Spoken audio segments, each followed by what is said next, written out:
the end, last year of the year. Hopefully we have Siyata D'Shmaya. Never say Chedushim, but maybe we'll see even Chedushim today.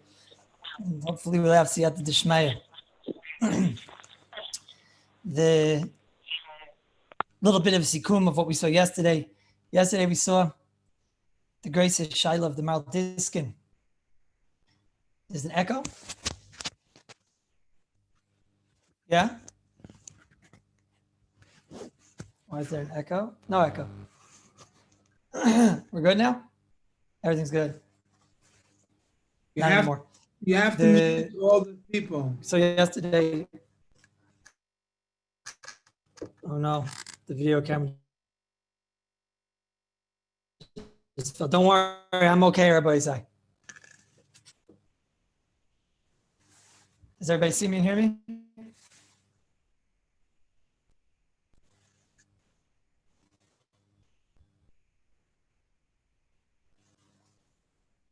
Okay. Some phones aren't muted. It's the last year of the year, everybody said. The Satan is working overtime. He knows that this one, Mit Hashem, is going to be good. So the Satan's working overtime. Like he's been working the entire Elul, like he's been working this entire year. So, as Hashem. Yesterday, everyone hears me and sees me, yeah? We're good to go. Yesterday, we saw the Chiddush of the Maldiskin. The Maldiskin, a very famous Chiddush, that when a person ties a knot and he has no intention of opening that knot, there's a knot that it's mitzad his need for it. He only needs it for a certain amount of time. But then, out his laziness, we'll call it, for lack of a better word, he doesn't plan on opening that knot. Does that have a din of l'olam? Is that considered l'olam to knot? We say, the amount of time of that knot is the amount of time that he needs that knot. He needs that, and it's certainly his need in the knot is under a day, but his laziness is going to make it that he's never going to open that knot. Kamuvan. So what's the din of such a knot? The Maldiskin wanted to bring a raya from the Gemara in Yuma, like we spoke about, that the knot tied onto the Sir Lazazel is a knot that winds up remaining oilam, and we don't find that anybody ever said that to tie such a knot involves any surim. Zacheni, we saw that the Gemara in Sukkah seems to say in first, not like this, the way Rashi learns the Gemara, you tie a lulav knot, and that's a knot that you're lazy to never take out. And Aval Pikein, Chazal, the Rashi at least considers this to be a oilam tikanat. So we see that it's based on the fact that you're never going to take it out. That's what's kaveya, the length of time of the knot. So it's a big machlekes. Shalom Zam and Bemis wanted to be mekel. Rivash in Kufchav Beis sounds like he's machmer the Marshag. I found afterward in Chelik Aleph and Simon Samich, he also says it's aser, and therefore, Kipshutai, certainly a person has to be machmer in this shaila when it comes to a garbage bag. We saw that, anyways, to tie a double knot in the garbage bag, so it's not a matziv because it's an umen's knot. So somebody afterward told me that that he noticed that what his shviger does is that she ties a knot, one knot, and then that won't stay closed. And then there's usually not enough bag to tie on top of that knot a bow. So what she does is she ties a knot, and then she ties another knot, but she makes it extremely loose, just enough to hold the knot which is underneath. And that would be considered, like we said, a non-professional knot. And he says what happens inevitably is that the garbage gets taken out on Motzei Shabbos, and then when you pick up the garbage, you pull it, because you pick up the handles of the garbage, and then it tightens the knot. So the umen's knot is not made until Motzei Shabbos, and the loose knot is made on Shabbos. So what's the din of this knot? I found this to be very intriguing. Does everybody understand what the case is? You take a knot, you tie on the bag. Imagine you're taking a garbage bag right now, and you tie the first knot. And afterward, you tie on top of that. I'm seeing a little bit freezing. Is everybody with me, or am I talking to myself? Everybody's with me. Okay. Every once in a while, send me messages like, we love you, Rabbi Kallus, or something, so that I know that there's people out there listening to me, right? Okay. I know you guys love me. I know. Akapanim, do you understand what his shviger does, though, Rabbi Say? What his shviger does is she takes her husband's a Talmud Chacham. His shviger is a Talmud Chacham, right? His shviger is also, he told me his shviger is also shtickle Talmud Chacham. And she ties a knot a first knot. And then after she ties a first knot, she then ties a loose second knot. She ties a loose second knot. The loose second knot that sits there, the garbage, they don't take out the garbage on Shabbos. It's a place without an Erev anyways, and they don't take out the garbage on Shabbos. So then what happens is it just sits there, but now the knot is not going to open because when you have one knot, she's afraid it might get knocked over and maybe it'll all come out. And to go and tie a bow on that knot, so you guys know how the garbage bags are. The garbage bags don't have handles, which are big enough to tie a knot and then a bow. But what does she do? She ties a knot, and then she ties a loose second knot on top of it. So now you have a non-umen's knot. Then he says on Motzei Shabbos, whoever takes out the garbage picks up the garbage by the handles, and inevitably when he picks it up, it winds up pulling it together and making that loose knot into a tight knot. He asked me, what's the din of such a knot? That's a very interesting shaila, because she tied the knot, if she made a loose knot, and then she's tying it for how long? For 24 hours, for under 24 hours, until Motzei Shabbos, when it's going to turn into a totally different knot. It's going to turn into a double knot, a tight woman's knot, which is l'chayra, a second knot. L'chayra, it's a whole different knot. So I was thinking that might be not so bad. Now, nobody's doing it on Shabbos because they don't take out the garbage on Shabbos, Reb Dov. They because they don't have an Erev over there, so no one's winding up doing this on Shabbos. So I don't even know what you have over here, meaning in the worst case scenario,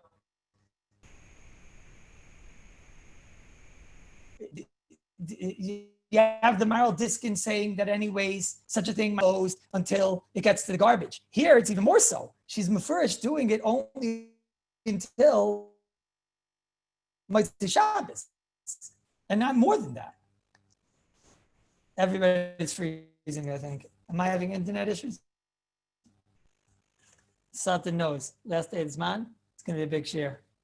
Everybody hears me? Should I change the Wi-Fi?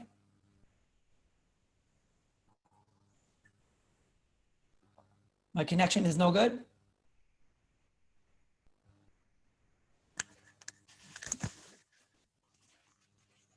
Okay, so give me 1 minute and I'll change to the Wi-Fi. Everybody wait 1 minute. No one move. No one move.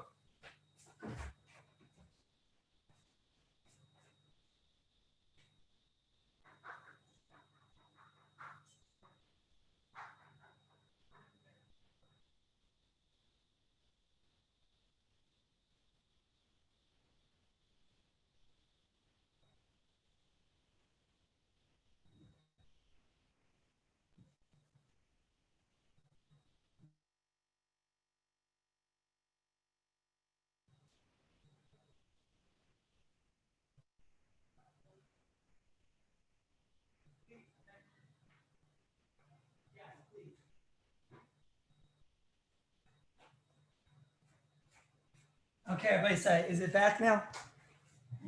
Is the internet better? Okay, let's see who the losers are. Let's see who left when the going got tough. I know who you are, everybody say.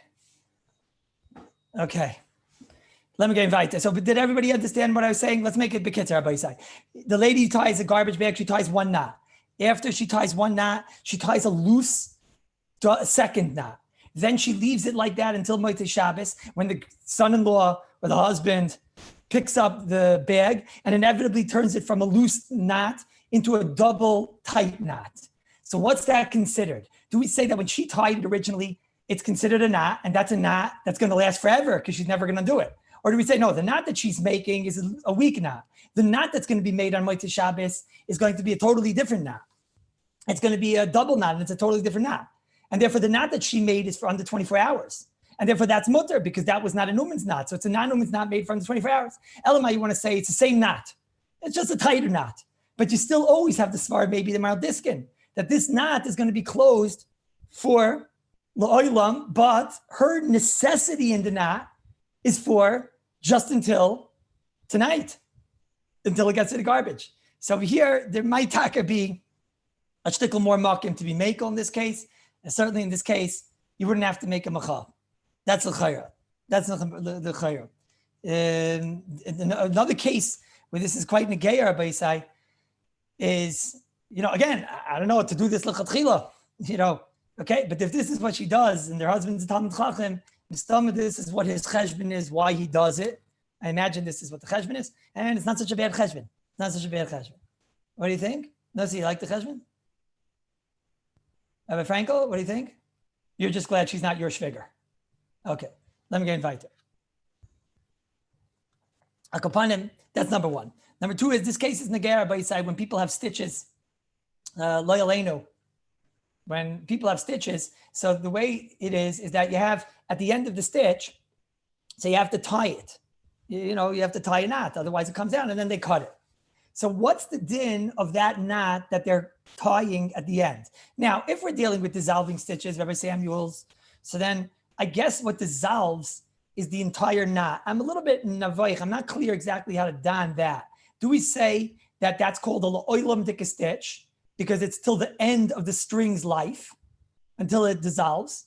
Or do we say that no, that just like when we said yesterday to be menatik a knot, which means to snap the knot on the knot itself, is considered a matir, which we saw the Mishabura brings down, which is a chiddush. The Tila David says, why is that a matir? You're not undoing anything. You're just destroying the knot. If I burn a knot, is that matir? It's a big chiddush, but the Mishabura says that to snap a knot by cutting the knot exactly on the knot might be considered a matir. But Al Kapanim, so here, how do you look at this? Do you look at this as this is a menatic? Do you look at it that since it dissolves, the knot is going to dissolve and the knot itself is going to disintegrate.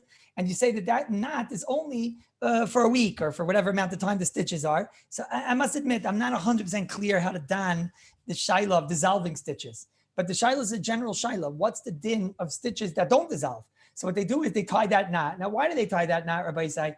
They tie that knot because they need it closed for 7 days. But of course, that string is going to remain closed, lo'ilam vayed, because that's how it is. Then afterwards, you just cut off the stitches and you get rid of the stitches. And obviously that knot is going to just remain closed. Kedaima to what we spoke about on the cake box, that you take the string, you tie a knot, and then you're just going to cut the actual string. You're not going to wind up cutting the knot. So how do we look at that? L'chayr is very much totally in the same shaila. According to the Maral Diskin, we're going to say that such a thing is not considered l'olam t'ganat because my usage in the knot is only for 7 days.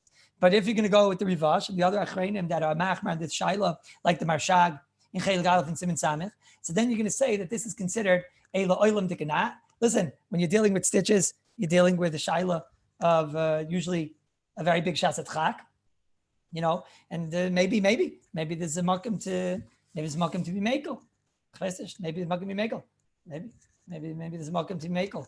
Maybe I was thinking that you could tell the doctor if he's a from doctor that he's shavin das that on the end of the time when he takes out the stitches he'll snap the actual knot. He'll cut that knot. But then I realized it's not going to help us too much because the Biur Halacha anyways held that it's totally in the derech ha'olam. So derech ha'olam is that type of knot, is the knot that you leave closed forever. So basically, the only way you can be makel over here is if you side on the svara of the Maral Diskin. I guess in a situation where it's a, stitches is usually a shasat chaktika situation. The in fact that we let you do the stitches is also a shaila of toifer. So on the fact that we're makel on the toifer shaila, I suppose that we'll be makel on this one also. What do you mean, Rabbi Spitz? Which stitches are more l'chatchila? The dissolving ones? You mean is it more the first of all, usually they don't give a person the choice anyways. But the dissolving one is quite interesting. I don't know, the dissolving one, Rabbi Spitz is pointing out, might ironically be worse. Because if you have this svara that the stitch is there until the end of the lifetime of the stitch, so if the whole entire lifetime of the stitch is only 1 week and then it disintegrates on its own, that ironically might be worse because that's considered l'olam. Mashayin Kain, in the case of where it's not a dissolving stitch, so then you might have this svara of the Maral Diskin that the stitch is taka for 7 days and then it winds up remaining for 1 billion years. I just don't need it. But it's interesting. I'm not 100% sure. I was rather thinking, Rabbi Spitz, that maybe the entire concept of the Maral Diskin is against the. Now, I was thinking maybe this concept of the Mishabura you have to play with. The Mishabura says ad shebalui. So every ad shebali, the knot stays around afterward. In every single case of ad shebali, the knot stays around. So this is a davar which is definitely not clear. And certainly in a situation that you're able to, you have to be machmir on the situation. In stitches, certainly there's a makom to be makel, like the Maral Diskin svara. Ke'ein this svara by say, Mishabura brings down in Sivkot and Chav Aleph, also a very negative kazach. And today I'm going to talk about very Geshmak Shaila, which I'm going to use this in a moment. Mishabura discusses over there. It's a complicated case. Mishabura talks about a base at Saver. The Olam's going to see it, but the case over there is that the woman used to tie a knot on top of the shirt over here by the part of the collar, and he would tie the two sides together with a knot. And over there, it was a whole Shaila. Are you allowed to undo that knot on Shabbos? It seems to be you're allowed to undo that knot.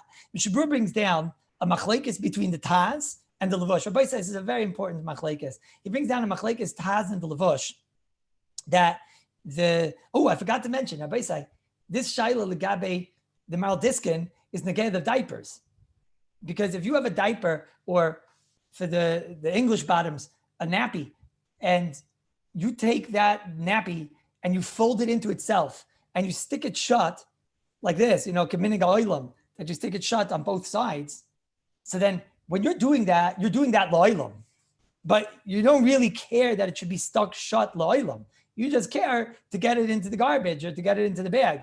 But inevitably, you're sticking it down for 1 minute, and then it remains la'olam in that matziv. So this is the same shaila. Now, it happens to be that most people have Velcro anyways, and Velcro we saw is not called tefira, and therefore Velcro you're allowed to do lo'ilam vod lenetzach netzachim, and therefore Velcro is not considered anything more than an aniva, which is totally mutter without any shaila. But if you have the diapers that have the sticky tabs on them, that's the exact same shaila. According to the Maral Diskin, you're closing it shut, but you're not planning on keeping it shut lo'ilam, and that'll be totally in the regular machlekes of tefira lizman. Now, tefira lizman itself is a machlekes, and therefore you're not supposed to get into that machlekes either. So here it's number one, maybe tefira lizman anyways aser, and maybe this is not called lizman. This is called lo'ilam. So therefore it's a fake l'chumra, and no one should do it. Mashenkein, if you have a diaper with the Velcro, so that's nish gefährlich. So you have to keep that in mind. I know there's some young Yugalite over here, and it's very negay them. I don't mean because they have children. I mean because some of them are under the age of 3, and some of their wives are also, and therefore I know it's very negay, you guys. And I won't point out who I'm speaking specifically because your wives are probably in the background listening, and they might get offended and not let you listen again. Now, the Maisa, the Shaila of the Levush over here, the Mishabur and Zivkot and Chav Aleph talks about a different Shaila about they used to tie shut the neck of the two parts of the shirt with a knot. And it says over here, hakoybes shekasher the base at saver. So it comes out in the Paiskim that you're allowed to open it. Now there's a machlekes. What was the case? Obviously, he's not tying an uman's knot, because in uman's knot you're not allowed to open even within 24 hours. But what's the knot? What's the amount of time that he was tying this knot for? So the Taz says it's talking about an uman who was like a koibis, like some type of a laundromat, that he was tying a knot, and it was a knot that was meant to be opened that day. According to that, there's no chiddush over here. The koibis was tying a knot and a bow, and it was meant to be opened within 24 hours, and that's what's mutter. That's the sheet of the Taz. The Mishabura brings that down to Tivkot and Chav Aleph. She'ein asi l'skayim. The koibis ties it shut, and it's not meant to last until he takes it to his house. All right, excuse me. Yesh machmir b'davar elam kein asi la'ater b'isa yom shel hakvisa. It's meant to be opened on the same day of the laundry. That's what he says. But the Mishabura brings down a Levush. Zak Levush, no, that's not the case. The case is, that when the laundromat is closing the knot on top, we'll see in a minute examples of this, but when he's closing the knot on top of the shirt, that he's doing it to be opened that day, says the Levush, no. The case is that it's not a ketcha shakayama, shalakashu hakoibit sheskayim zman rav rak ad shikrenu mimenu. Listen to the words of the Levush Rabbi Isai. The Levush is learning that now we have a new concept. Today we are trying to figure out, Rabbi Isai, what does it mean la'olam? So we saw the Maral Diskin says, if you're lazy, that might not be called la'olam if you're just not opening. Others argue. Now we have a new shaila. What's called for a long time? If I plan on shutting it just until the consumer or the customer gets it. So what's that called? Is that called, it'll be Megalal Mafreya, that if the guy came after 10 days, so then it was a 10-day knot? Or if the guy came after a month, it was a month knot? And if the guy came after 2 hours, it was a 2-hour knot? Says the Levush, the etzim fact that when I close it, there's a potential that someone might come in 2 hours and take it. And theoretically, I'm not tying it for a zman. I'm tying it just until the consumer comes to take his item. So then that's not called a kesher with a zman. with an amount of time. That's called a kesher that, since it's theoretically and potentially able to be opened miyad, it doesn't have a zman. It's the svara over here. Rabbi says a beautiful svara. Maybe the only time a kesher is called a kesher of a day, 3 days, is when there's a specific time. I want it for 3 days. I want it for a week. I want it for a month. But let's say I want it till the consumer gets it. So it's not totally in his zman. It's totally in his coming to get it. It's a whole different shaila. I said, Bezai, Zak Levush, and the Mishabura brings it as the first shita. It's not meant to remain. It's only meant until the Balabayis comes and takes it. And the Bezai, that's a svara, Baisai, which we used, if you remember back then, when we spoke about the diaper also. We talked about the stickiness on the diaper. And one of the svaras we mentioned is, why are you allowed to open up the diaper tabs? We saw different svaras. Maybe it's not called kareya because you don't have to rip it. It comes off with ease. But another svara we mentioned is that when they stick it in the factory, are they sticking it that it should be shut for a week, for a month, for a year, for 10 years? No, they're sticking it until the first person needs to use it. Theoretically, if one of the workers would take home diapers and he would open it that day, they don't care. So it doesn't have a specific time, hagbala limitation that you want it specifically closed. And that might be considered a kesher, which is not lizman. And this is a svara that we're going to come back to. How do we pass on this shaila? It's not so clear because the Mishabura brings two shitas, but it does seem to be that the Mishabura does like the first shita, which is the levush, the makel shita, and the Shulchan also goes with this svara. And the svara is a very beautiful svara, Baisai, and it's a sugya that is very negaya. We'll see soon in many, many aspects, but it's a different svara than what we've been talking about till now. Here's a svara that I'm closing it until the person comes to take it. You'll see soon. There's lots of cases like that, Baisai. There are cases of where they close a bag in a store. They close a bag in a store, they're selling you challah, they're selling you cake, and they close a knot. When they close that knot, Rabbi say, they're closing it till when? They're closing it until the consumer takes it. So that might not be considered a zman dikanat. It might be considered under 24 hours. Now, obviously, you have to always, we'll see soon, you have to always figure out, anyways, the knot itself might be an uman's knot. So an uman's knot is also even under 24 hours. But we'll have to see. It's Hashem. That's true, Rabbi Balon. It's not going to necessarily be closed for a week. So therefore what? What's your question, sir? I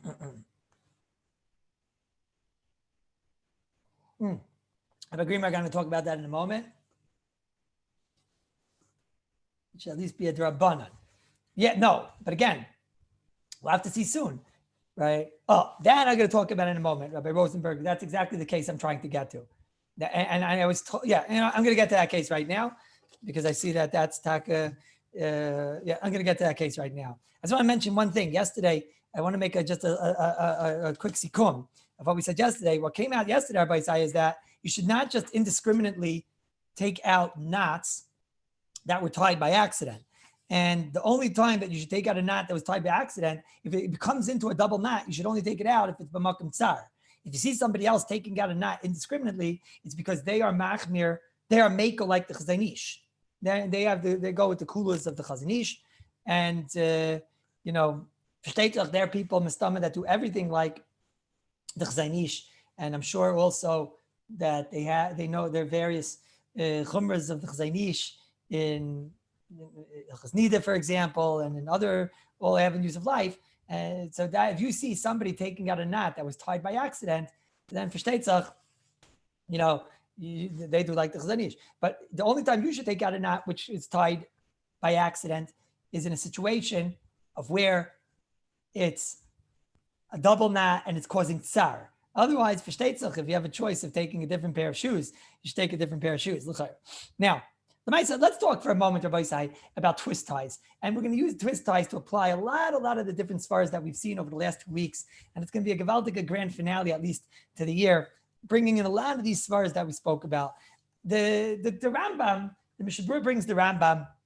It's the last Mishabura in the Siman, actually, last words in the Mishabura.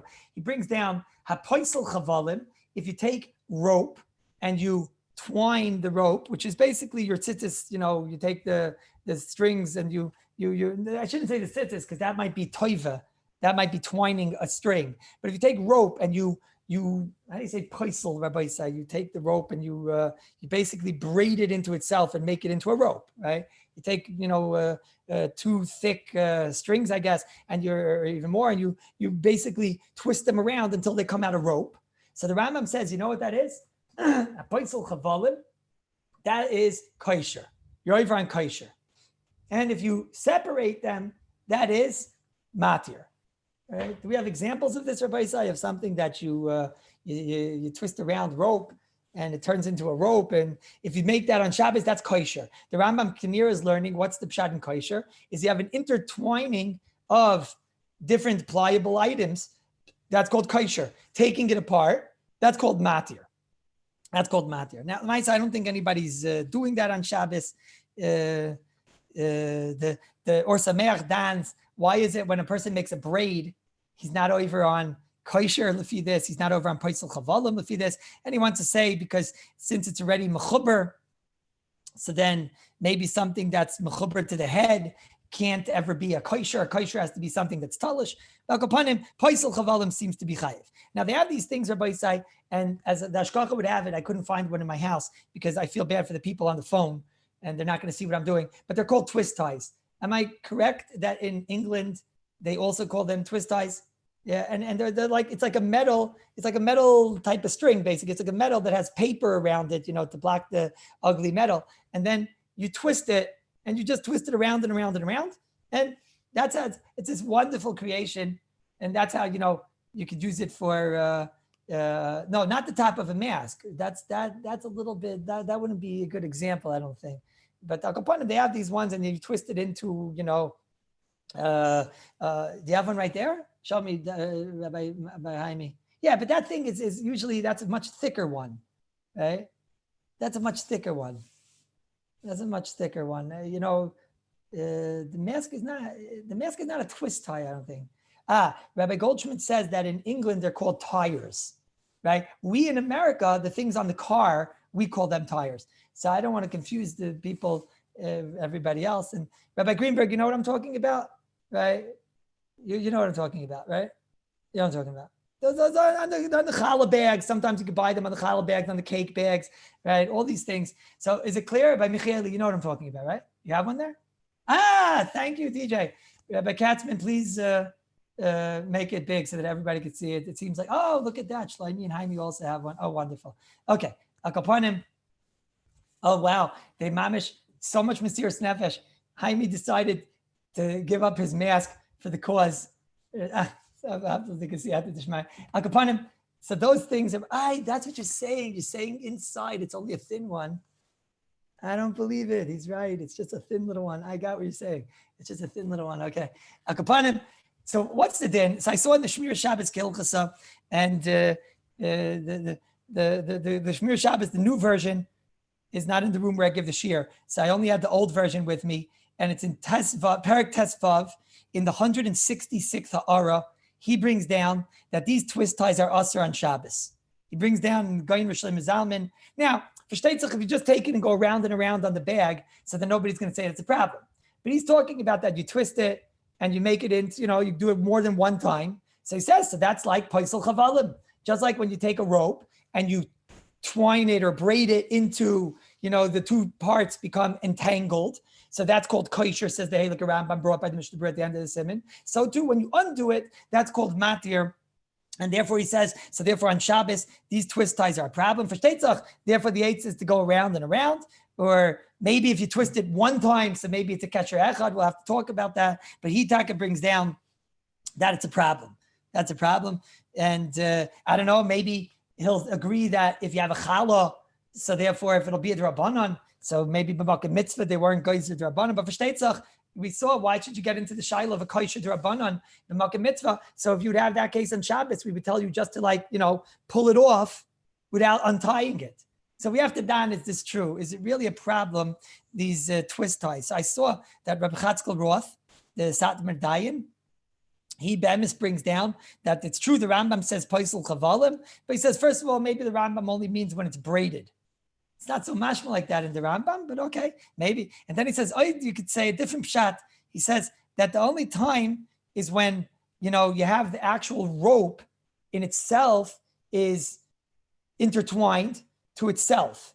And the thing that makes it stick, let's say this would be chavalim, right? So when I would twist it around and around and around and around and around, what makes it stay is the strength of the rope. But Masha Enkein, he says, what's making it stay when it comes to the twist ties is the metal. So he says that's not kosher. Kosher is maybe only when that which is making it stick together and be joined together is the fact that it's through the knotting system, through the intertwining of the two parts of the rope. Here, it's not sticking together because of that. It's sticking together because of the metal. The metal is what's causing it to hold strength and hold together. So he says maybe that's not kosher. And then he goes on to say that, but these are all just limit schlusim. You know why? Because who's going to listen to us? People got used to using these things, and you can't tell them not to use it. So it doesn't sound like such a galata heter Rabbi Yisai. And if this is the case, I'm going to have to tell you that on Erev Hashana, if you're going to buy a challah and it's going to have one of those twist ties, so then what do you need this for? Why get involved in the shayla? You should just rip it off the bag. Rip off the bag and not pull it off the bag without twisting it. But the only thing is, Rabbi Yisai, is that the Goyin Rav Moshe Feinstein, our Rabbi, Zeicha Tzadik Levracha, the Igros Moshe is donning a different shayla. The Igros Moshe is donning a shayla. We'll discuss that soon, Rabbi Rosenberg. The Igros Moshe is donning a shayla of a safety pin. This isn't a tshuva that we mentioned in the Kollel many times. It's one of the Kollel favorite tshuvas. I think this year of all the tshuvas, it probably got mentioned at least top 3. This is in Chelik Beis, Siman Pei Daled. This is a tshuva that if I wake you up in the middle of the night and you don't know that it's on the 275th page, you're out of the Kollel. And v'chule, v'chule. So here he's discussing a safety pin. If opening a safety pin on Shabbos is the problem of toifer. So Ramesh goes through his big chiddush. He says it's not called toifer because toifer is only when you put something together in a way where if you take it apart, you have to rip it. But over here, you don't have to rip it. You just have to undo it. So he asks, but wait a minute, why isn't it kosher? Why isn't opening a safety pin kosher? Says Rav Moshe, ulikshira mistaber shevadei lo dami. He said, this is definitely not like kosher. Why? Because ain't got meiser kesher. Why not? We would have said it's not a meiser kesher because it doesn't have a knot, a tzura of a knot. And that's not what Rav Moshe says. The Rosh Shabbos says because it doesn't have a tzura of a knot. Rav Moshe says no. He says ain't got meiser kesher. Why? Kevan sheyichaylen lafridoi beloi koishi klal. Since I'm able to undo it with the greatest of ease, therefore it's not a kesher. V'loi adif me'aniva shemuter. It's not better than an aniva. Rav Moshe is opening us up here to a very big site. Says Rav Moshe, why is it that when I open a safety pin, it's not kosher? The fact that it doesn't have a tzura of a knot, that doesn't bother me. That doesn't excite me, says Rav Moshe. But says Rav Moshe, since I open it with the greatest of ease, that's not a kosher. Just like an aniva, he's giving us a new lumdus in aniva. We always thought what's an aniva is a self-destruct button. Or we thought an aniva is that a kesher is something that is, you have to go back in your steps to undo. A kesher has to have a matir. So I have to undo that which I did. A kesher, the opposite of a kesher is a matir. Aniva, you don't have to undo what you did. You just have to pull it and it comes out on its own. And therefore, aniva is not a knot. But Rav Moshe is saying a different pshat than aniva. Says Rav Moshe, an aniva is something that there's no koishi klal. There's no kunsim. It just comes right apart. And aniva is no kunsim. You just pull, comes apart. It might take a while for it to come apart, but you pull and it comes apart. Let's say it's a 20-meter string. It'll take a long time for it to come apart, but it comes apart without any koishi. I think he means without any kunsim. Says Rav Moshe, who had in a safety pin. A safety pin, you just click and it comes right apart. Therefore, a safety pin, says Rav Moshe, is certainly not toifer because of its chiddush, and it's not kosher. Anything that comes apart with the greatest of ease is not kosher. That's Rav Moshe. Says Rav Moshe, I poisel chavalim. For Rav Moshe, I poisel chavalim. What do you mean? That also comes apart with the greatest of ease. You just undo the rope. He says, no. He says, that's not true. He says, there it's mistabchin zeh bazeh. It gets very entangled, and it only comes apart when you have to, it keeps on going back to itself, and you have to mamish pull it apart, and it's a whole process to pull it apart. And he says that if we be doing it to kosher, ain't lachish. Okay, that's what he says, right? Is Rabbi say this Rav Moshe opens us up to a whole new possibility in why a twist tie is mutter. Says going Rav Moshe, what's the pshat? Why a safety pin is mutter? Because there's no kunsim in opening it. It has, we said before, a self-destruct button. It has a button that it opens with. There's no kuntzim in opening it. Just pressing it opens. I would imagine that the twist tie also, anything that you just go like this, with your finger lock, and just, not because you could do it with one hand, but because there's no kuntzim. There's no kuntzim. You just twist it back, untwist. And it's not like we saw before, like the Ramosha said. He says, Paisel Chavalim, he asked the Kasha. Why is Paisel Chavalim a kosher and a matir? Because he says it doesn't come apart with the greatest of ease. So the obvious implication of Ramosha is if you would have something like a twist tie, that it does come apart with the greatest of ease. You just go like that with your finger lach. So then that would be called like an aniva, and that won't be a kosher. As I bezay l'chayra, according to our Rabbi Moshe Feinstein, this is considered an aniva. And the bezay twist tie is going to be mutter. But you're nervous. You're nervous. Why are you nervous? Because L'maisa Seif Sefer Shlomo Zalman was a very big man, and the Shmir Shabbos Hilchos, he brings down that to use twist ties on Shabbos is aser. So I would say like this: if the shaila we're going to deal with is deraisa, I'd be scared. If the shaila we're going to deal with is the derabanan, no, and Ramosha's mekel, no, so it's not as scary. So let's see, what are we dealing with over here, Rabbi Isai? What are we dealing with over here? We're certainly not dealing with the shaila of a deraisa. Certainly, why not? Why not? Let's see. First of all, there's no question that a twist tie is not an uman's knot. I don't believe that anyone's going to come along and say that such a thing is an uman's knot. That's very hard to believe. Elamai, but let's say you tie it, you twist it together so how long? So let's see. The normal cases that we have, let's try and figure out, is you buy the challah on Friday and you're opening it Friday night. So the night bezai, it's under 24 hours. So that's for sure mutter.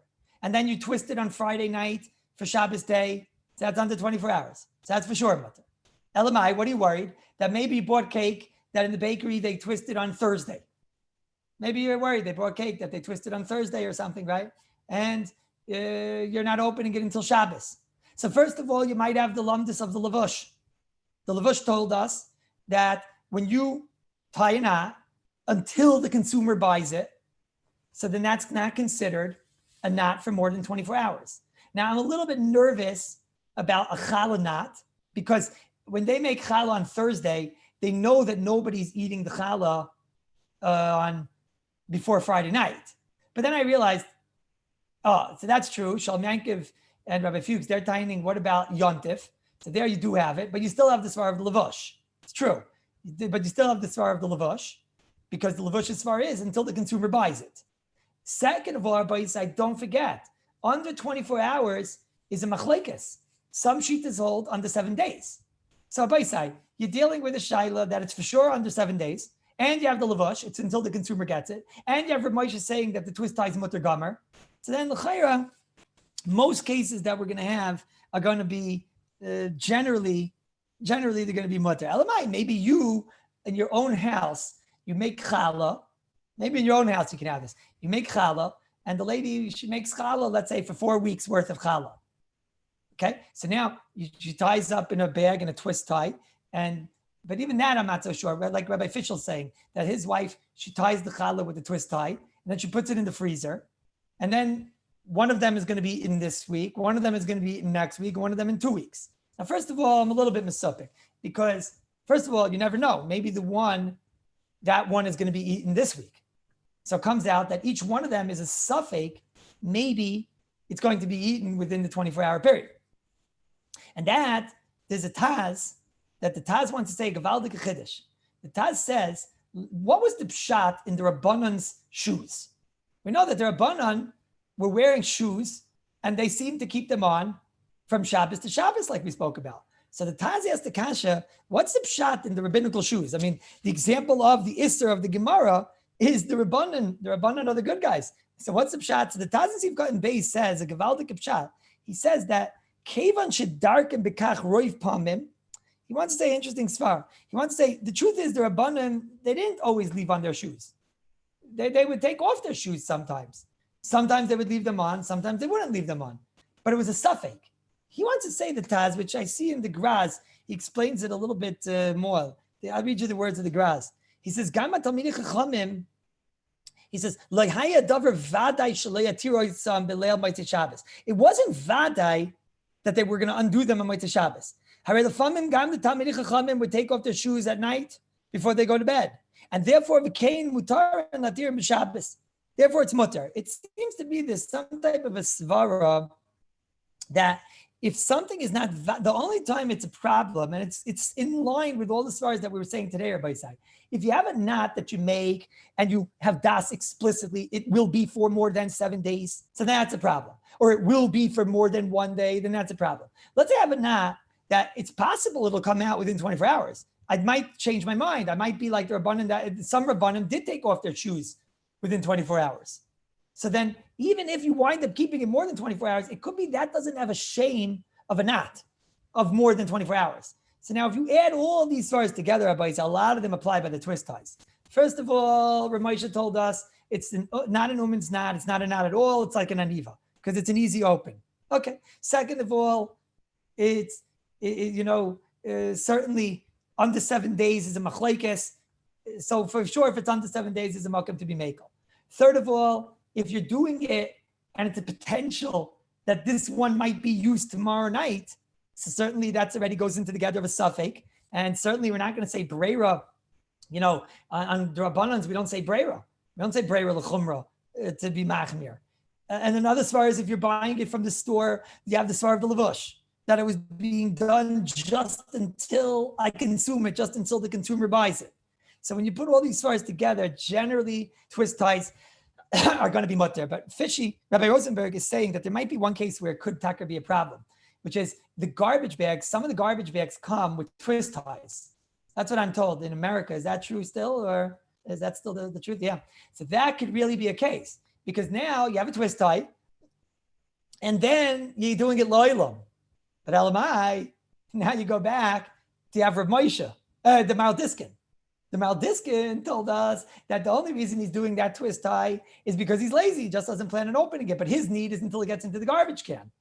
But that already, that the Maldiskin is a very big chiddush. I don't know. But I guess if you see the shviger and she's doing a twist tie on the garbage, so then already, I don't know if you have to be Maicha. First of all, according to Rav Moshe, it's an aniva. It comes off with the greatest of ease. And second of all, your shviger is a groise talmidei chachame, and she knows the Maldiskin, and she knows that since she's not doing it with the intention that it should be there, and that it's only there until it gets to the garbage, so then there is what to be makel. Again, I don't know if you guys should do it yourselves, but there is definitely what to be saimech on. It does seem like there is what to be saimech on. It's better if you yourselves, Rabbi Isai, to just go around and around and around, and why get involved in the shaila, right? But if taka, you come to the shaila, so then, what could you do? If you see the shviger doing it, this again is not a reason to tackle her at the 50-yard line. L'chayr. Is that crystal clear, Rabbi Isai? Crystal clear? I need a little feedback. Crystal clear. Okay. Now, that's quite interesting. The Graz is mefurish that if you have a suffix that maybe they're going to open it, that's a very important thing. That the Graz is mefurish that if you have a suffix, if maybe they're going to open up the knot, then that's not considered a knot which is meant to be closed, which will remain closed. The Aruch HaShulchan in Ziv Katan Chaf Hey says this also, and Avnei Nezer in Kupei Aleph Ois Ches says the same thing. Yotzei lanu mizeh l'inyan halacha bekesher she'efsher shenicheh shavua echad. If there's only a possibility it's going to remain for a week, and efsher they might open it by yoyim muter lechatchila. So these are all the svaras of Beisai that you have to play with when you're dealing with twist ties. Number one is a twist tie might not be in uman at all, and it might be muter gomer, it might just be an aniva. Number two is that when you're dealing with the consumer, you have the svar of the levush. Number three is if it's under 7 days, Mishabur brings down that under 7 days is certainly a makam be makel. Number four is that if there's a suffix that it might be opened within a day, so then there's also a big makam to be makel. And number five is if you're dealing with the case of the garbage bag, which is the case that it's going to be remaining closed like on fire, but you still have the svar of the Maldiskin, and therefore generally the cases of a twist tie are going to be mutter. What's the makubal in the world? The Welt is makel on this, or I said Kallus today? I don't know. It's Erev Rosh Hashana. I'm nervous to say things that no one else says. You know that. Rabbi Balon, what is our great Rebbe of Falkol? He holds its Asr? He holds its Asr. Wow, really? Wow. Maybe. What's the Shaila, Rabbi Geyer? What's the Shaila? What's the shaila? He didn't write me the shaila. Now, it's Rabbi Isai. One last thing over here. One last thing over here is I never mentioned I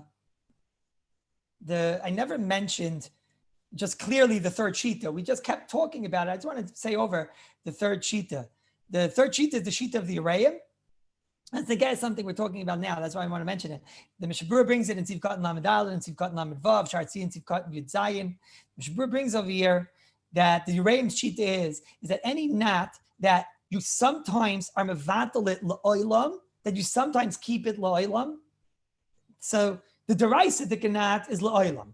The Drabanan Tikanat is any knot that you sometimes keep la'olam, even though now when you're doing it, your das is not to keep it la'olam. Still, since you might change your mind, that's still a Drabanan Tikanat. And any knot which your vadai never wind up keeping la'olam, so then that's going to be considered that's going to be considered mutter. That's going to be considered mutter. This is based on a sugya that the olam is probably about to see, which is a sugya of a Shema Yimlaich, which talks about that a person has some type of a rope and he takes that rope and it's something that usually he uses for one thing, but he might be nimlach and it's something that he doesn't mind that it should remain on the bucket. Mashenkin, if it's a type of rope, but he does mind remaining on the bucket, so then that rope is going to be mutter because he won't wind up being mevatel it there. So this is Rabbi Isai, the basic idea that we have in kosher. Now, the mitzvah Shem, what I'm going to do next week is we're going to continue. We're going to finish up kosher Bez Hashem. If we finish kosher in time, so then maybe for a day before we'll say some of the halachas of Yom Kippur, like we do. Let's see. The Olam should certainly chazer. Most of the actual literature of kosher by now you should have done. As you're going to see, Siv Beis and Siv Gimel, the parts about Misak and Mana, about Tik and Mana, about Makah B'Patish, we did already, and we'll probably for the first few days of next man, of winter's man, before we start Muksa, we'll probably do that sugya. But to do that sugya now might go for 2 or 3 days. I'm afraid to do it and then get caught at the end of this man. But this is the schedule. Pachas Yoser. I want to just say one thing on the parsha, on the Rosh Hashana. Danny, we can separate it.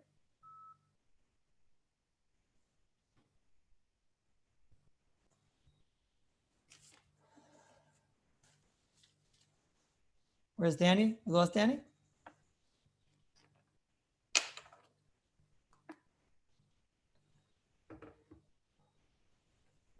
Danny is not there. Does Moshe's Svar help for a belt around a coat? No, because you have to remember, Rabbi Spitz, everyone agrees that a knot that you're able to open with one hand, everyone agrees if you have a knot that you're able to open with one hand, that's still usher. Ramosha doesn't mean that it's easy to open in the conventional sense that it's not difficult. What Ramosha means is it's a type of knot that there's no kunsim. When you have the belt knot, it's difficult. You have to, I don't mean difficult, and it might be easier to do that than to do an aniva sometimes. But Ramosha means that there's no kunsim. It's ke'ein a self-destruct button. It's ke'ein a self-destruct button. Okay, I'll upon him. We lost Danny, so I'll just have to separate it later. No more Danny?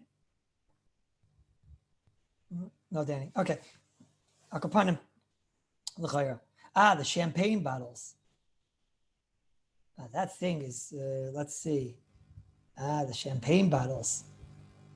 He's talking about it has that metal silver thing. So let's see what spars we have. It comes off with ease. It's just like a self-destruct button. Look at that. Everybody in the background is showing me that they have these champagne bottles now. Oh, wow. Oh, it's Kavaldik. So geschmack this Kyle. But no, Shleimi, get your act together. Come on. Let's go.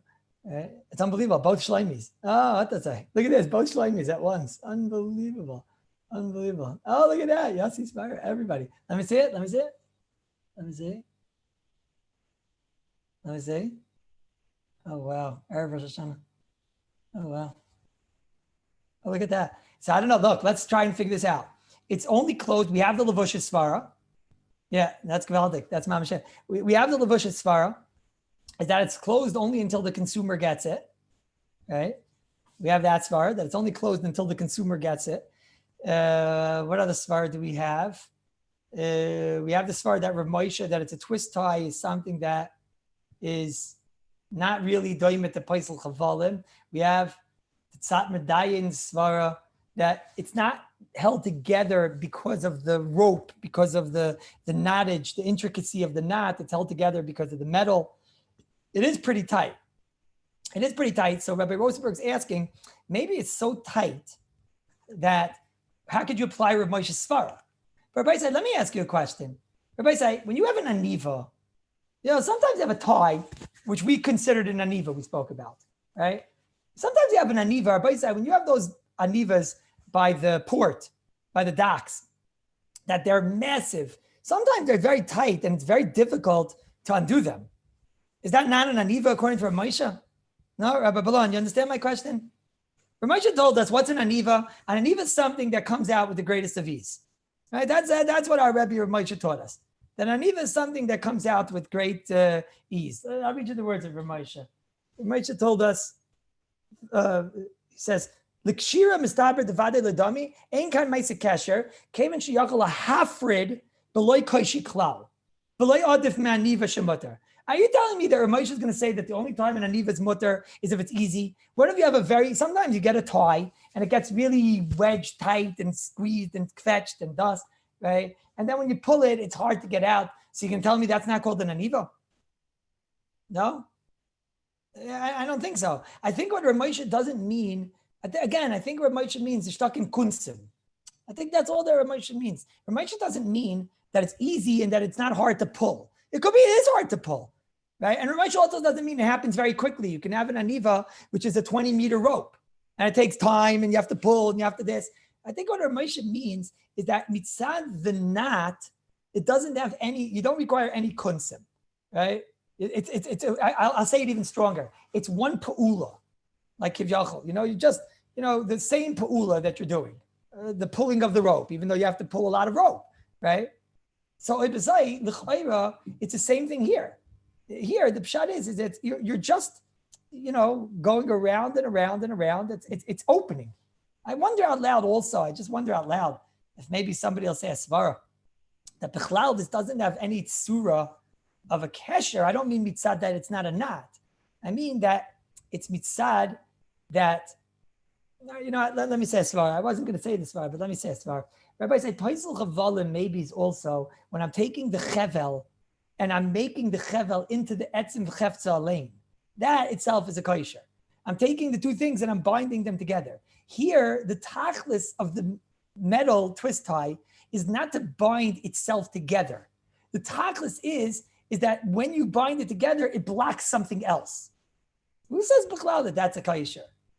You're just making some type of a structure that it pushes something over there. The whole idea of paisel chavalim to zushtel to paisel chavalim is a great chiddush, right? So who says b'chlal that this is a kosher? Memela won't be called a matir, right? And Lamaisa, like Rabbi Singer is saying, it's definitely not a kunz to just take your fingerlach and go around until it comes out. It's an opening method. I don't know. At the end of it, you tie together. What do you mean, Rabbi Balan?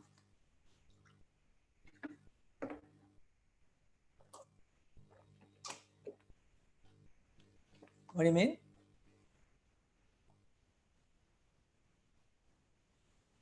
Kunz needs a very clear definition. Let's see, how do we type this up? What does Rav Moshe mean? Ein koishi klal afridan. Like adif ma'aniva. Just pull and it comes out. It doesn't require any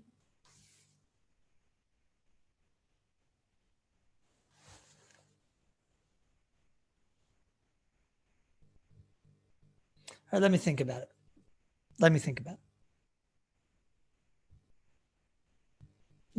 I'm definitely not anyways that most cases we have other cheshbonis to be makel. We always have the levush.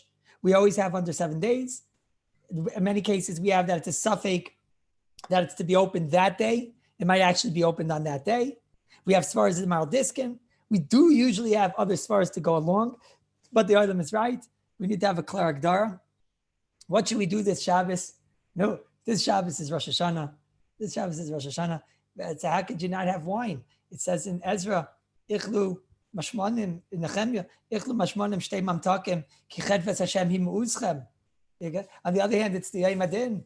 And the Yom Adin, if in Aseres Yemei Tshuva we do chumras and we do, pasakum and all different chumras and everything. So you should also do the chumras here. So maybe we should have chumras. Let me think about it. In the meantime, let me say some chizuk. Of Rosh Hashana. Okay. So the Yom Adin this year is certainly going to be a very miyuchadik Yom Adin. I would say that Roiv of Klal Yisrael, I don't think I'm exaggerating. I think it's Roiv of Klal Yisrael is going to be davening. It's probably even much more than Roiv of Klal Yisrael.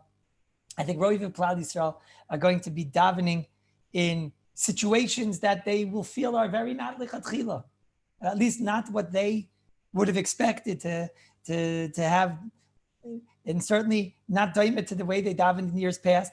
And this is even not people that are in bidud, like myself, or people that are nebuch that have corona, and people that nebuch are older and in a situation of a high risk category, and therefore they're not going to shuls, etc. I'm talking even people that are going to regular shuls, but the regular shuls, nothing's going to be regular this year. What's going to be regular? Even a person in a regular shul, but maybe his chazan is not there this year because he's not in a position to come, or the shuls are going to be smaller, and the person that sat next to you last year, so maybe he's not going to be sitting next to you this year. And like someone told me yesterday, the person that sat next to me last year, he's not even in this world anymore. So the whole entire Rosh Hashanah davening is going to clearly look different than any other time. And it's clearly not going to be what we consider to be the ideal situation. I think that's what a lot of us feel. I myself, I don't believe that I'm going to be in the ideal situation in the Rosh Hashanah davening. I don't believe I'm going to be in the ideal situation, klape hearing the shofar. And that's the ma'aseh, the matzav of, I think, Roiv of Klal Yisrael. We're not in the ideal situation. But we have to be mechazik ourselves, because we know that whatever situation the Rebbeinu Shalom puts us in, and that is the whole entire deep message of Rosh Hashanah, is the message of Einoid Milvadai, is the message of Atad Niglesa Banan Kveidecha, that the Rebbeinu Shalom, he's megala himself, sometimes in a cloud, sometimes in an oifen that you can't see the Rebbeinu Shalom, but that it's Einoid Milvadai, and that everything is Ratzon Hashem. And we have to be mechazik ourselves on the Yom Adin, on the day that the Rebbeinu Shalom is Niglesa Ba'anan Kveidecha, that if this is the situation that we're in, then this is the best, and that there's some type of kavod shemayim that has to come out in this situation. There was a Maisa, there was a great Jew, he was a very old Yid when I met him, and his name was Rav Shachna's Zon. He lived in Yerushalayim. He was a very gavaldik Yid. Rabbi Katzman, you remember Rav Shachna's Zon? He was a great Yid. Alta Yid. When I met him, he was well over 100. Alta Yid. And there's a famous story about today was mavarit by his son, the authenticity of the Maisa. And he told me it's authentic and it's true. And the story was that on Erev Hashana, he was flying back from America. And he was supposed to come to Eretz Yisrael, and he was on a connecting flight through Wien, through Vienna. And he was an old man. And this is going back in the 70s. He was an old man even then, so you can imagine. And Lemaisa, he couldn't hear very well either. And at the point of getting off the plane in Vienna, he was fast asleep. And he never got off the plane. I don't know if these kind of things can happen today, but 45 years ago, these things happened. So he didn't get off the plane. And the plane continued to none other than the international airport at Beirut. Not a very Jewish-friendly place. Never was, and doesn't seem that it will be until Mashiach will come. And there's Rav Shachna's son, fast asleep on an airplane that's going straight for Beirut. The Kitzer, the stewardess, chapped this matzav right away. She sees this old, white, bearded fellow, and she realizes that the matzav is taka, a matzav of sakana, and she covered him with a cover so that nobody would see him and that he would be safe. And he taka breezed right through Beirut airport, and the plane eventually went for its final stop to Bangkok. There is Rav Shachna's son, Alte Yerushalmi Yid, lying down on an airplane. He wakes up, he looks around. Who are all these people? What's going on over here? So the stewardess comes over to him and says, listen, your alternative was Beirut. So he understands what the matzav is. And Taka, he gets off the airplane. It's Erev Rosh Hashana. He gets off, it's mamish close to Rosh Hashana. It was even close to the nightfall. And he gets off the airplane in Bangkok. He's a Yid that doesn't know a Yerushalayim Yid. I think he's originally from America, but the Yerushalayim Yid, what's he going to do over here in Bangkok? So he gets into a cab and he tells the cab, I'm an old man. Could you take me to where there's other people that look like me? So he said, there's nobody over here that looks like you, sir. So I said, okay, could you take me anywhere that has Jews? He says, Jews, he knows that there's one place that has Jews. And he drove for about an hour and a half, and he took him to some place, and they found over there a person, he talked some type of a Jewish community that they have over there. Gets there was Erev Rosh Hashana, and there's a person, a Yid, he meets a Yid, and the Yid tells him, oh, I'll take care of you. He doesn't seem to be a very religious man. He says, I'll take care of you, don't worry. And he says, do you have a minyan? He says, yes, we have a shul, and don't worry, you can come with me. And Kachave, Salel Rosh Hashanah, he walks together with his host and they go to the shul. When he comes into the shul, he sees over there that the men and the ladies are all sitting together. So he doesn't walk into the shul. He won't walk into the shul, but there's men and ladies and they're sitting together. So the host tells him, please come in and this is our hanhaga, our minig, minig oisias gehenim, and this is what we do. But it would mean so much. We don't want you to wait outside. I don't go into a shul where there's mixed eating. This is not how I do. So there was some type of a rabbi there, and he said, well, the old man could stay outside, but this is what we're doing. We're not changing. And the people there, they saw the kedusha of Reb Shachna's son. And they saw that he was a Heilig Yid, and they were very, very disenchanted with. They were very, very upset with what their rabbi had said, and they decided, whatever the rabbi tells us, that's what we're going to do. And the rabbi told them, Rav Shachna told them, listen, I know for you it's a lot. Maybe just that the women should sit on one side and the men should sit on one side, and he'll sit in a corner somewhere in the front, and then he'll be willing to come into the shul. And kachave, they threw out the rabbi. The evil rabbi, and they brought in Rav Shachna's son. And Rav Shachna, he davened for the Amid. And Rav Shachna, here he is in Bangkok on Rosh Hashanah, supposed to be in Yerushalayim, Yer Kodesh, with the Heilig Tzadikim, the Yerushalayim Tzadikim. And here he is, he davened for the Amid. He gave Chizuk, he gave Shmuzim, and he was Mechazik Yoilim. They say that there were 3 or 4 people that came out of there that became Balei Tshuva, and the Taka came to learn Torah in Eretz Yisrael. Not the ideal matziv on Rosh Hashanah, but that's wrong. The ideal matziv on Rosh Hashanah is wherever the Heilige Bashefer puts us. There's no better day a year than to get that message that whatever is the Rebbeinu Shalom's Ratzin, then that is where I have to bring out Kavod Shemayim. And if the Rebbeinu Shalom puts me in Bangkok, so that's where Kavod Shemayim has to come out. And if the Rebbeinu Shalom puts me in quarantine by myself, so that's where Kavod Shemayim has to come out. And if a person says, but how can I do this? How am I going to daven by myself? So you know what? You have to think of eitzes. And all those years that you didn't like the chazan, why can't he sing that niggin? And he's, in the Haim, the gesing, der niggin and that. So this year, you're going to be able to sing all the kol maminim that you want, Rabbi Isai. Because this year, you're the chazan.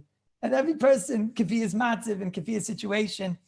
And some people, they're not going to be by themselves. They're going to be in an outdoor minyan. And you know what? It's going to be hot on Rosh Hashanah because that's the Ratzin Hashem. And I am bottled to whatever is Ratzin Hashem. And whatever is the Ratzin Hashem, I know that that's where I'm going to bring out Kavod Shemayim.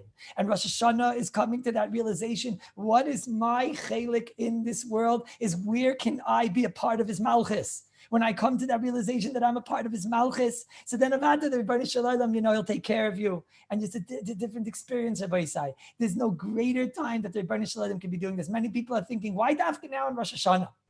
Pesach, I could be without a shul. Shavuos, I can even learn myself the whole night. But Rosh Hashanah, I can't be without a shul. That's because the Rebbeinu Shalom is saying, you're not getting the message. I control everything. The Rebbeinu Shalom, who are you, he knows what's best. He feared the ganze Welt. We're seeing in the most clear Oifin, ata negleisa, ba'anoim kvadecha. The Rebbeinu Shalom is being megal himself in the seemingly Esther upon him, and we have to figure out where we become a chelik of that kavod shemayim, where we fit into that kavod shemayim, where we can bring out more kavod shemayim, and to become a part of that malchus. And we have to look for schusim. Erev Hashana, there's a lot of people that are suffering. There's a lot of people that that are suffering. Go look for schusim. How could you make a person, a yid, feel good? He's going to be by himself on Rosh Hashanah. You have to make other yidden, there are older people, some of your parents, have grandparents, older people, neighbors. How could you make them feel good? I never realized this. I couldn't get the simanim. I'm tali, this neighbor's bringing me this siman and that siman and that. It's not geschmack to have to ask for people. And the people they called and they said, we could bring you the simanim, we could bring you this, we could bring you that. You don't know what it is for a person when someone calls him up and says, I care about you. I'm worried about you. I'm thinking about you. It makes there was a Yid named Rav Nachum Bergman. He was one of the great chazanim of his time at Tzaddik. I don't mean chazan that had maybe did have a nice voice, but he was a big tzaddik, and he was the chazan Bar Beisif Chaim Sonnenfeld in Yerushalayim Yer Kodesh. He was the chazan of Yosef Chaim, and he was suddenly nifter. He wasn't such an older person, and he was suddenly nifter in the middle of the year. He left over an almana, and he left over his son. I think he was even maybe a ben Yachid, I don't remember. And he left over his son. They came to Rabbi Yosef Chaim Sonnenfeld. They asked him, who's going to be the Baal Chazan? Who's going to be the Chazan for Musaf this year? So Rabbi Yosef Chaim Sonnenfeld, it's a big shaila, and they has to think about it. Comes Slichas, they ask Rabbi Yosef Chaim, who's going to be the Chazan? Rabbi Yosef Chaim says it's a big shaila, and I'm not sure, and I have to still think about it. Kitza, it's come to Rosh Hashana already. Everyone knows already. Rabbi Yosef Chaim Sonnenfeld, Mistama, has something up his chalat. He has something up his sleeve. He hasn't said yet who's going to be the Chazan. Kumt Shachris, nobody knows. Kumt right before Musaf, right after the Tkiyas, Rabbi Yosef Chaim Sonnenfeld goes over to the son of Nachum Bergman, the Yerushalayim Chazan, and he says to him, okay, you daven Musaf. He says, me, how could I daven Musaf? First of all, I didn't prepare. And second of all, more importantly, I'm a novel. A novel's not even allowed really to take the Steller. So I said to him, Rabbi, I'm the Rabbi of Yerushalayim Yer Kodesh. You go and take the Amid. You're davening for the Amid. Kitzer davened beautifully for the Amid. Afterward, they asked, my high, that he made him the Chazan. L'chayr is a novel. And l'chayr, there were people that were more roi. And there were people also that were older. He was only in his 20s. And there were people that were more roi. So he said, let me tell you. He said that his mother is now an almana. And his mother, when she's going to hear the Chazan get up to daven for the Amid, and she's going to hear that it's not her husband. And for the last 40 years, every year she heard her husband, so then she's going to have pain in Agnes Nefesh. The reason why an Avel is not allowed to daven for the Amid on Rosh Hashanah is because it's going to give pain to the people because, he's an Avel and they feel his tsar. Said over here, we have the ability to be Mesameach and Almana. When she's going to hear who's getting up for the Amid to daven, it's going to be her son. It's going to be a Nechama for her. It's going to take away her pain. Can you imagine what kind of a schus that is on the Yom Adin, Rabbi Yisai? There are people that are suffering. Go and look for a schus and find somebody. And it's important, Rabbi Yisai. It's important at this point of the year to now, Rosh Hashanah, Reb Pan Zichron Levrach used to say, is the first day of the Aseret Simei Tshuva. It's the first day of Aseret Simei Tshuva. People forget what type of tshuva is it. It's a tshuva where a person, not a tshuva of al-chait, of taking off averis. It's a tshuva of saying, Rebbeinu Shalom, this year I'm with you. This year I'm with you. Where am I in the spectrum of Kavod Shemayim, in the spectrum of Malchus Shemayim? Where am I in trying to bring out Kavod Shemayim in my Torah, in my davening, in my midas, in my dress, in my action, in my speech, in every which way? I'm with you this year, Rebbeinu Shalom. There was a shul, someone told me yesterday, that they were building a makeshift shul because they were trying to add more and more shuls in the neighborhood over there in Kiryat Sefer because of the matziv. So they got a permit to put down a caravan. You guys know what a caravan is? Anybody in Eretz Yisrael already knows, those big trailer-looking things. So they put in quickly for the last 2 weeks. They put in pipes so that they can have, for a toilet, and they put in all the different things and then came yesterday or 2 days ago. I think he said Wednesday. Yesterday, the truck came with this great big caravan, and the caravan was being placed onto the shetach, onto the ground where they had been allotted the rights to put the caravan. They put it down. The people there, the three Arabs directing it, and then it hit the ground. And then quickly they came in. They had the plumbers come in and everybody to fix the pipe. They look around. Where are the pipes? It's supposed to be over here. And where's the electricity? It's supposed to... And they realized that the caravan had been put mamish 180 degrees wrong. The Aron HaKodesh was on that side, the toilet on that side, the electricity on that side. Right? Everything was totally haywire. No, so Maisa, what are they going to do now? So, everybody said, when you have Younger Light running the show, so there was a bunch of Younger Light over there. I said, what now? So there's one Younger man there, and he says, what do you mean? Look, before, when it was in the air, there's 3 guys, they were able to direct it and push it and put it. So we have 40 Younger Light over here. What are you talking about, right? So we got 40 Younger Light, and some of them are like the big Younger Light. And we'll just push it. Push the caravan. You can't push the caravan. Once it hits the Yankel, once the caravan hits the ground, you can't push it. When it's in the air, it's easier. If I say most of us in the matzah right now have Tluyim v'Oimdin. At this point right now, it's much easier. It's much easier. When it's in the air, it's much easier. Once it's going to hit the floor, it's going to be much, much harder to change the din. And this year, if you see what's going on, Rabbi Isai, you see that the Satan knows it's going to be a big year. That's why he's working so incredibly hard. So then, don't you want to be a part? Don't you realize you could be a part of something great this year? Don't you realize that Tavshin Pei Aleph is going to be the year that Mashiach comes? Don't you want to be a part of that? So now you have to make sure that you cash in.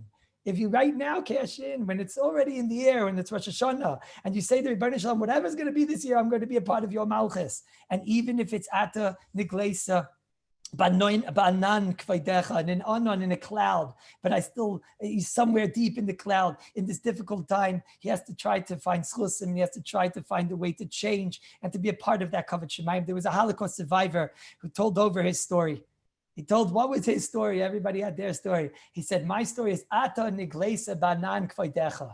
My story is that the Rebbeinu Shalom came to me in a cloud. What says the cloud? So he said he was in Treblinka, in Gehenna Lane, and he came there, and he said he came close to Rosh Hashana. It was like about a month before Rosh Hashana, and he said it was mamish. The whole thought he had is, how am I going to daven Rosh Hashana davening? How am I going to daven the davening of Rosh Hashana over here? There's no Sidurim. So they smuggled some paper and some pens, and every day he went around the barracks, the person that remembered a little bit of the davening, and he sat there and he wrote his machzer. And he wrote the machzer from the beginning, from whatever parts of davening that he remembered, that others remembered. And he wrote and wrote and wrote. Erev Rosh Hashana, he's sitting there and he's writing the words, Ata Nigleisa Ba'anan Kvaidecha. In walks the Nazi beast, Yamach Shemai, and he sees him and he flashes a light in his eyes and his paper. And he says to him, what's this? What's going on over here? So he said, that's it. He knows it's the end now. He knows it's the end, and he takes his papers and he sees all these papers and he tells him, I know that by you Jews, tomorrow is your big holiday. I know something's going on over here. What is this? So he tells the Nazi beast, he says to him, he tells him the emes. He said, the Heilige Bashefer, the Rebbeinu Shalom, is going to reveal himself in an anan, in a cloud of kavod, in a cloud of glory. He told the Nazi beast. And the Nazi beast told him, cloud of glory? The only cloud of glory is the cloud that's going up of your brothers and sisters in the smoke over there in Gehenna. And he said, that's it. That's it. He knows he's going to die. And the Nazi looked at the papers and the Nazi said, you know that I should take you and kill you for this, but you have a beautiful handwriting. Do you write German also? And he said, yes. He said, okay, you're going to now be my scribe. And he was saved. And the next year in Gehenna, he was the scribe of the Nazi beast. Ata Nigleisa Ba'anan Kvaidecha. We don't know what situation the Rebbeinu Shalom put us in and is putting us in, and what was and what will be, but we know that the Rebbeinu Shalom is the one that's behind this Gewaldike Anan. There's something he has very, very big in store for the year Tavshin Pei Aleph, Rabbi Isai. This year, Bez Hashem, it'll be a better year. It'll be a better year for Klal Yisrael. It'll be a better year for Klal Yisrael.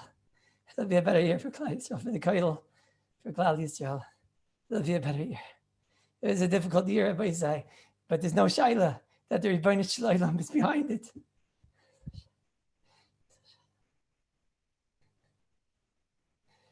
There's no shaila that the Rebbeinu Shalom is there. If you're davening alone, Rabbi Isai, it's a situation that the Rebbeinu Shalom put you in. I still am not masig. I might be davening by myself this year, but I know that the Rebbeinu Shalom has put me in that situation. I won't be zeicha this year. It looks like to be in a shul, but it's the situation that the Rebbeinu Shalom has put us in. Unfortunately, the Kollel is not together.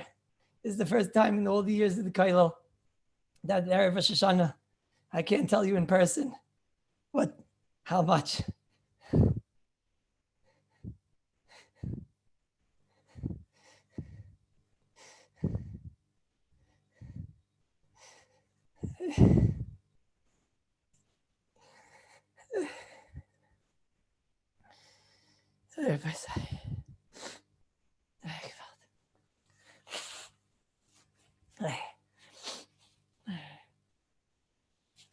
How much of my chiyas?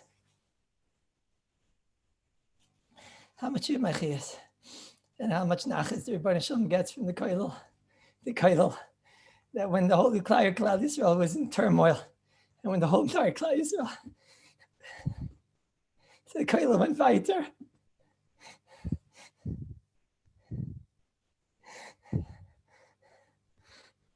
The Kollel went weiter. The Kollel went weiter. How much nachas ruach? How much nachas ruach? How much nachas ruach? And then on Kvedecha, no matter how hard it was, the Kollel went weiter every single day. Every single day there was a shir. Every single day the Olam was mishtatif. The Simchas HaTorah that there was, the Simchas HaTorah that even when everything around was turmoil and it was difficult, but the Kollel went weiter. The Kollel went weiter. Halavai, it'll be a schus for us. It'll be a schus for Klal Yisrael. This year will be a better year. The Satan knows, Rabbi say, from the second half of the year, it says in the Zohar that from the second half of the year before Mashiach comes, the Satan's going to have to work.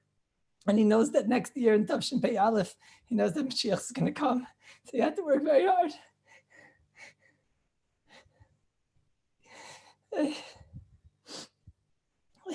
Find schlusim. If there's people that have sorrows, help them out. Help them out, Rabbi say. I, Baruch Hashem, I don't have sorrows, but I feel the pain of Klal Yisrael. So please help them out. Look for schlusim on Erev Rosh Hashana. Klal Yisrael needs schlusim. I need schlusim.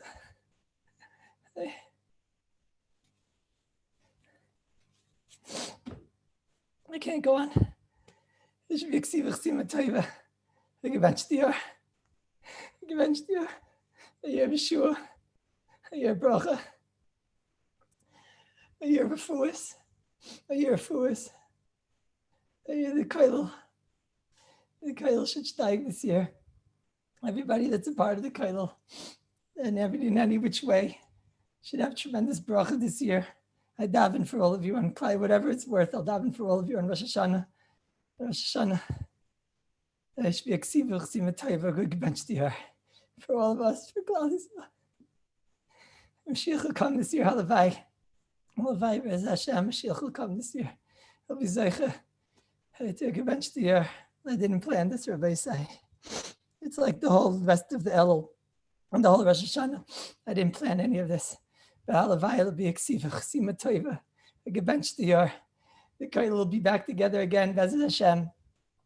It doesn't look like on Tzayim Gedalia, but Be'ez Hashem on Tuesday at 3:50. Be'ez Hashem next year, it'll be a new year, and Be'ez Hashem, the Kollel will go weiter. I ask anybody, Mechila, if I didn't treat you right, or if I didn't answer any of your questions, especially on the smatziv on the video, it's very hard. It's very sure. I ask you, Mechila, if I did anything, I won't do it again, Be'ez Hashem. And hopefully, Be'ez Hashem, Mashiach will come this year. Ksivach sima taiva, I gebench dir. Ksivach sima taiva, I gebench dir. Hashana taiva mesuka, a year that you'll be able to feel the mesikas, a year that you'll be able to taste the sweetness of Torah and smell the sweetness of a Yiddish life, and that will be Zoicha Be'ez Hashem. The Kollel will be back together, and finally, Be'ez Hashem, next year, I won't be giving the shir, and Moshe Feinstein will come back, and our Rebbe Moshe will give the shir on Sunday, and then the Brewer, the Chavetz Chaim, will give on Monday, and then Be'ez Hashem will be Zeicha on Tuesday, the next tzaddik and the next gadol, And then maybe I'll give a chazara shir. Maybe I'll give a chazara shir. Thank you, Rabbi Isai, for everything. Thank you for listening to me always. Thank you for steiging together. Thank you for steiging even when the matzv was difficult. Thank you. Thank you. Thank you, Ben Shtiar. Thank you, Rabbi Isai.